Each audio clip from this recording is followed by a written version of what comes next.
এগুলো কি হচ্ছে? মধুর এই যে মুখ সিল মারা জোরে আছে, বলতে হবে। সিল মারা আছে, মুখগুলা কেটে দিয়ে মেশিনে এটা ঘোরাইতে হবে, হ্যাঁ, হুম। তবে মধুটা বের হবে। এই সেই জন্য উপরকার সিলগুলা ব্লেডের মাধ্যমে এগুলা তুলে ফেলছে, হ্যাঁ। হুম। এগুলো মধু কিসের এগুলো? সরিষার মধু, টাকা ক্যামেরার দিকে তাকিয়ে বলো। সরিষার মধু এটা, হ্যাঁ। সরিষার মধু। এই যে এই যে সরিষার আঙ্কেল, মধু, হ্যাঁ বলেন। আপনারা ইচ্ছে করলে ছাদে চাষ করতে পারেন, নিজে নিজে খাঁটি মধু যদি খেতে চান নিজেই চাষ করবেন, কোনো ব্যাপার না। ছাদের উপরে থাকবে, ছাদের উপরে ভাঙবেন। এই যে মেশিনে দিয়ে ঘোরানো হয়, কিছুক্ষণ পরে আবার দেবে, ঘুরাবে। এখনই 1 মিনিটের মধ্যে ঘুরে দেখে যাবেন, আসবো, হ্যাঁ।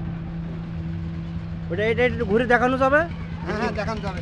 আর এই যে আমাদের বক্স, এই দেখুন, কই? এই যে ছাদের উপরে আছে, হ্যাঁ। এই একটা। হ্যাঁ, এই যে box, এই যে এটা ভাঙা হয়ে কিছু রাখা হয়েছে, হ্যাঁ। হুম। এগুলো সব ছাদের উপর 6টা বক্স আছে, হ্যাঁ। এইভাবে সিল মারা থাকবে।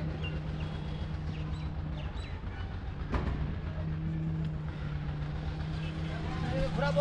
আদম খাই